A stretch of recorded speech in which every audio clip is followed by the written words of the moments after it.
Hello Cancer, Sun, Moon, Rising, and Venus signs. Kamusta po kayo? Sana po ay nasa mabuti kayong kalagayan. Welcome back po sa Star Tarot. Kung bago po kayo rito, welcome din po kayo. And please subscribe, like, share my videos. And leave me a comment po kung nakaresonate kayo. Maraming salamat. So, yung pauna mensahe po ninyo would be for general life. And we have suspension. Ayan, so nakabaliktad, no? So, you're being asked here, no, to look at things at a different perspective sa ngayon. Kasi merong napipintong pagbabago dito. There are going to be changes, no, na mangyayari once na ginawa ninyo ito. Kasi maaaring may mga pangyayari sa buhay ninyo sa ngayon na parang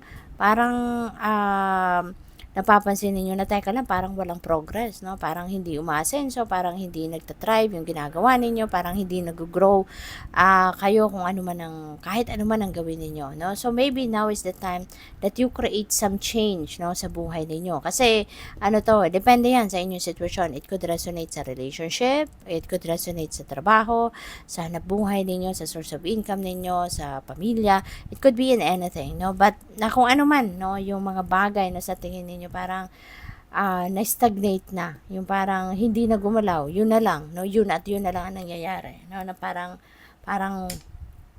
hindi na umuusad, hindi na bumubuti, hindi na mas lalong gumaganda yung gano'n. Parang na-stuck na kayo doon. So, yun. Maybe this is the right time na that you need to step back, magpahinga muna kayo sa kung ano ang inyong pinagkakabalahan and think about it. No? Look at things at a different perspective sa ngayon and you will come up with a better solution. You will come up with a better way of navigating your life, no, sa ngayon. Okay? So, tignan natin kung ano pa. Pagdating naman sa inyong money, career, and finances, we have Keeper of Spells. Ayan. So, dito naman, maganda rin ito pagdating sa inyong kaperahan kasi maari talagang siguro nasa teka lang. Ang iba siguro sa inyo rito baka may promotion, no? Baka may promotion. Baka kayo ay mapupunta na sa isang managerial position. Pwedeng mapopromote kayo into pagiging manager, pagiging supervisor, maaaring ganon. Or, pwede rin, na habang kayo ay nagtatrabaho, habang kayo ay merong magandang posisyon sa trabaho, baka kayo ay magpuput up din ng sarili ninyong negosyo. Kaya you are also going to appoint yourself to be the CEO, diba, ng sarili mong negosyo. So, pwedeng ganon din ang ganap.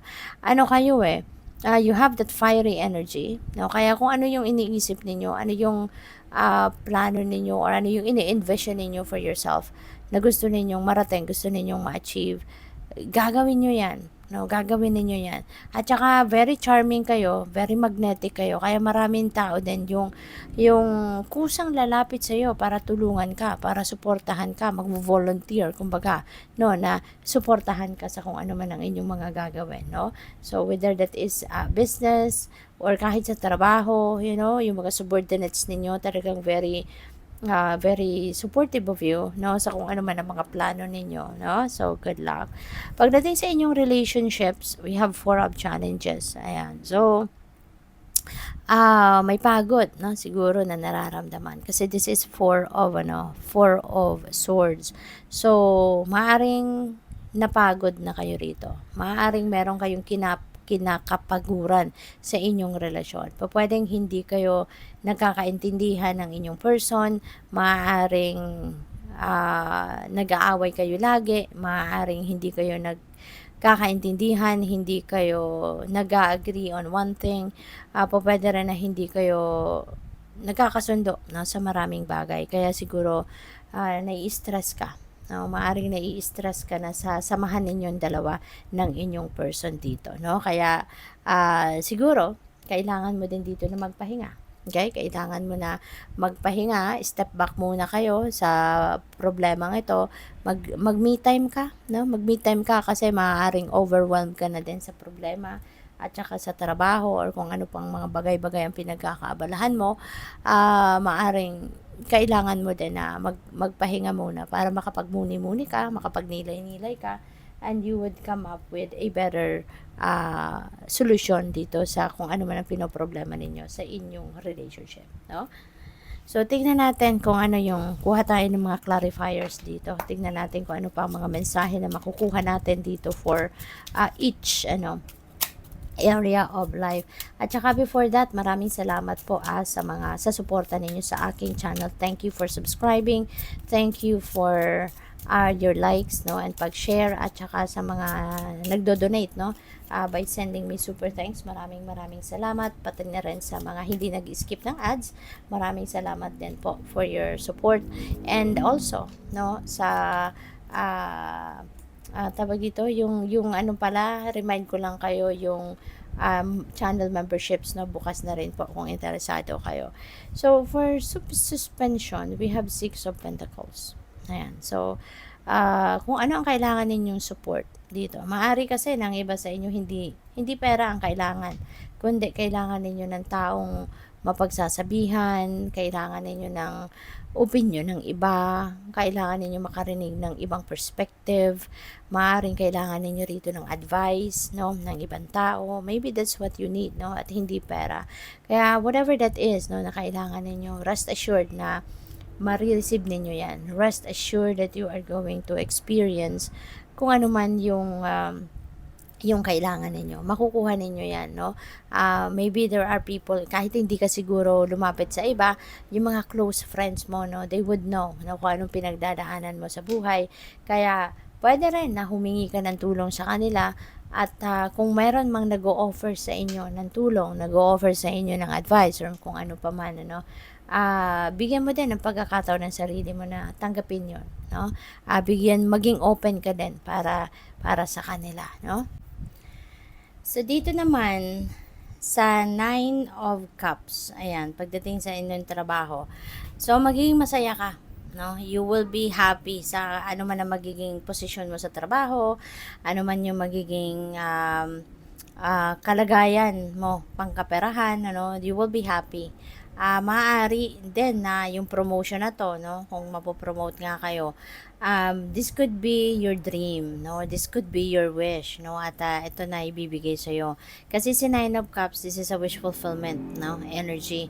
Kaya po pwedeng kung ano man ang, kunyari, magpuput up kayo ng negosyo, that could also be your dream, no. Maaaring yun din ang pinangarap ninyo, na magkaroon kayo ng sariling negosyo. Maaaring yung posisyon ninyo sa trabaho na ibibigay sa'yo ngayon, maaaring yun din ang pinangarap ninyo. Kaya magiging masayang-masaya kayo. You will be feeling fulfilled. No? You're going to be feeling happy and joyful, feeling blessed. No? Feeling blessed kayo, lalo-lalo na dyan sa inyong pangkaperahang aspeto. Pagdating naman dito sa inyong relationship, no? Baka ang iba sa inyo pwedeng kailangan magpahinga, kailangan din na mag-relax kayo, mag-rest kayo. Kasi po pwede, no, na kayo ay nagbubuntis, no? Maaaring ang iba sa inyo dito mapapaguri na dahil kayo nagbubuntis, at hindi pwede sa inyo ang nai-stress. You know, iwasan ninyo as much as possible yung ma-stress, lalong-lalo na kung ganun ang inyong sitwasyon na kayo ay buntis, okay?